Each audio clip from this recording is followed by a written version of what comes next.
Baik, Mas Eno, pertama untuk menanggapi Mas Adi yang tadi men-challenge dari mana angka 50,07 yang katanya dasarnya adalah real count KPU. Ya dari KPU. Kita melansirnya kan dari situs KPU dan itu berdasarkan hasil KWK yang dikumpulkan oleh KPU untuk diumumkan ke publik sebagai bagian dari transparansi.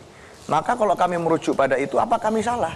Malah akan jadi lucu kalau kemudian nanti rekapitulasi berjenjang itu menghasilkan angka yang berbeda, yang menyebabkan yang awalnya kesimpulannya satu putaran menjadi misalnya tidak satu putaran, malah aneh buat kami. Jadi apa yang kami lakukan dan kami sampaikan ini berdasarkan data yang kami dapat dari website dan laman resmi yang diunggah oleh KPU sebagai penyelenggara pemilu. Lalu dari mana lagi? Kalau dari hitungan survei internal kami, malah angkanya sebenarnya lebih tinggi dari itu, Mbak Sylvia. Angkanya di kisaran 52 sampai 53%. Tetapi kami memutuskan untuk ya sudah kita merujuk pada data KPU dan itu kesimpulannya tetap satu putaran. Maka endorse artis, endorse Pak Jokowi, saya rasa tidak berhasil menjadikan Pilkada Jakarta ini dua putaran. Sejauh ini begitu. Mungkin perlu diluruskan sedikit Mbak Sylvia. Memang ini seakan-akan ingin menunjukkan bahwa dari KPU sudah mengeluarkan pernyataan dan hasil resmi tentang hasil Pilkada di DKI Jakarta. Padahal yang sebenarnya dimaksud oleh Mas Eno adalah ada upload formulir C1 di website KPU dan itu dihitung secara manual oleh tim dari PDI Perjuangan dan itu yang dijadikan basis untuk melahirkan angka 50,07. Tetapi sampai hari ini proses real count dari KPU itu masih berjalan dan akan dilakukan secara manual dan akan dilakukan secara berjenjang. Maka daripada itu kalau kita ingin mengetahui hasil daripada Pilkada DKI Jakarta, kita harus sama-sama bersabar dan menunggu keputusan dan pengumuman resmi dari KPU terlebih dahulu. Betul begitu ya maksudnya dari Mas Eno ya, bahwa sebetulnya yang diupload adalah C1, KPU mengupload C1-nya, kemudian dihitung manual oleh tim internalnya. Bisa dicek sama-sama, angkanya ada di sana, semua buktinya ada di sana, silakan kita ngecek sama-sama untuk next segmen kontroversi, kita cek bareng-bareng. Masalahnya ada jutaan, hitungnya harus satu-satu. Next segmen kontroversi kalau 2 putaran, tapi ya kita tidak tahu ya ini 1 putaran atau 2 putaran. Tapi Mas Asrio kita membahas endorsement 2 putaran. Tidak. Soal dong. endorsement tadi, sepertinya ada kecurigaan bahwa kalau di Jakarta kurang total, di daerah lain yang kadernya sendiri itu lebih total. Kata Mas Adi seperti itu terkait dengan Pak Prabowo. Bagaimana sebetulnya persoalan endorsement di Jakarta ini? Pertama yang harus kita pahami, memang betul Pak Ridwan Kamil bukan merupakan kader Gerindra. Tetapi Pak Ridwan Kamil adalah pasangan yang diusung dan didukung oleh Partai Gerindra. Dukungan tersebut firm. Dalam bentuk apa? Dalam bentuk surat rekomendasi yang diberikan oleh Partai Gerindra yang ditandatangani langsung oleh Ketua Umum Partai Gerindra. Jadi tidak perlu lagi ada pernyataan atau keraguan bahwa pasangan RK Suswono di DKI Jakarta itu tidak mendapatkan dukungan penuh dari Partai Gerindra. Kalau perkara apakah Partai Gerindra akan membuat video endorsement untuk masing-masing paslon yang berkontestasi, seperti yang kita tahu, kita memiliki lebih dari 500 pilkada, bukan hanya di tingkat provinsi, tapi juga di tingkat kota kabupaten. Tidak mungkin Partai Gerindra membuat video endorsement satu-satu karena dengan jumlahnya yang begitu masif. Tetapi tidak perlu ada keraguan bahwa dukungan dari Partai Gerindra itu sudah nyata di dalam bentuk surat rekomendasi yang diberikan oleh Partai Gerindra. Tapi Jakarta meskipun nanti katanya tidak menjadi ibu kota lagi kan harusnya treatmentnya tetap kita lihat sebagai barometer politik Indonesia. Treatmentnya banyak yang mengatakan harus spesial kalau di Jakarta. Apalagi pemerintah pusat nanti akan langsung berhubungan dengan pemerintah daerah. Itu juga salah satu bentuk narasi yang disampaikan untuk memilih RK. Jadi kenapa tidak, kita sempat melihat ada surat khusus begitu, tapi kemudian di take out oleh Raffi Ahmad.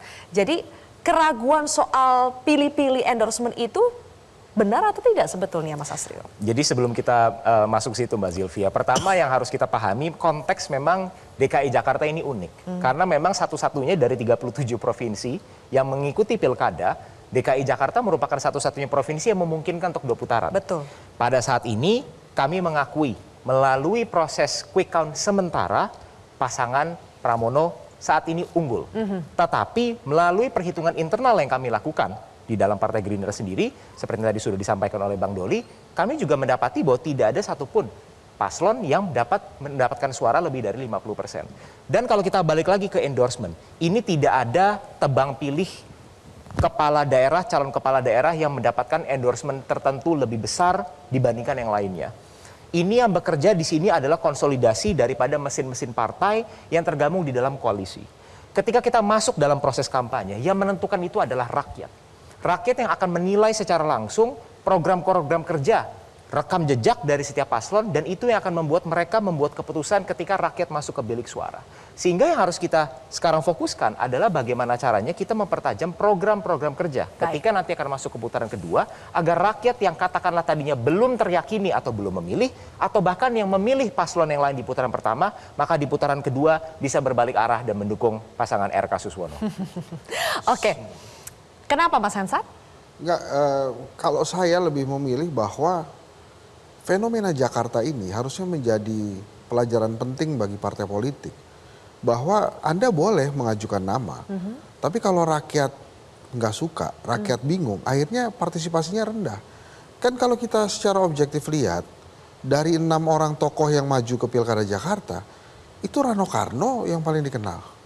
Tidak Pram, tidak Ridwan Kamil, tidak Suswono, tidak Bang Dharma, tidak Mas Kun. Rano Karno lah yang dinilai. Yang diperbincangkan banyak juga adalah Rano Karno, itu kejelian PDI Perjuangan. Tapi kan yang justru kita harus lihat adalah kenapa partisipasi politik di Jakarta yang katanya rakyatnya adalah rasional, yang katanya kritis-kritis, justru sangat rendah. Kalau memang itu diamini bahwa Jakarta rakyatnya kritis terhadap politik, maka ini sebuah hal yang negatif sekali dalam pelaksanaan pilkada, apalagi di ibu kota. Terlepas itu 1%, 2%, hanya 52%, 53% yang ikut, itu menurut saya sebuah catatan yang buruk sekali. Nah itu yang harusnya dicari oleh partai politik, kenapa hal ini bisa terjadi. Kemudian yang kedua ya, tadi tentang KPU. Ini kan masalah label. KPU adalah penyelenggara. Jadi apapun data yang dikeluarkan oleh KPU, pasti akan digunakan oleh siapapun kandidatnya untuk menggunakan data itu sebagai alasan kemenangan. Klaim, karena KPU adalah labelnya. Siapa lagi yang paling capable mengeluarkan data? Kan tidak kedai kopi juga, tidak LSI juga gitu. Ya KPU adalah yang paling kredibel. Selama kemudian label itu ada di data, maka wajar kalau kemudian PDI Perjuangan mengklaim itu. Wajar juga kalau kemudian Mas Asrio agak bingung-bingung juga. Apalagi sampai hari ini keterbatasan komunikasinya KPU Jakarta itu terlihat sekali. Memang harusnya tidak boleh berlama-lama dalam polemik data ini. Karena nanti bila hasilnya berbeda, betul. Kekisruhannya akan terjadi lagi. Gitu kira-kira. Dua narasumber kita berasal dari Komisi Pemilu ya, yang mengurusi hal pemilu, Komisi 2. Nanti kita minta tanggapan dari Kang Saan dan juga Bang Doli. Tapi sebelum itu, saya juga ingin menggarisbawahi bahwa dengan rendahnya partisipasi pemilih di DKI Jakarta, bagaimana kalau seandainya ternyata worst case-nya adalah masuk ke putaran kedua? Apakah nafasnya masih panjang untuk setiap kubu, dan nanti apakah justru ini akan semakin mempengaruhi, memberikan dampak negatif terhadap partisipasi pemilih?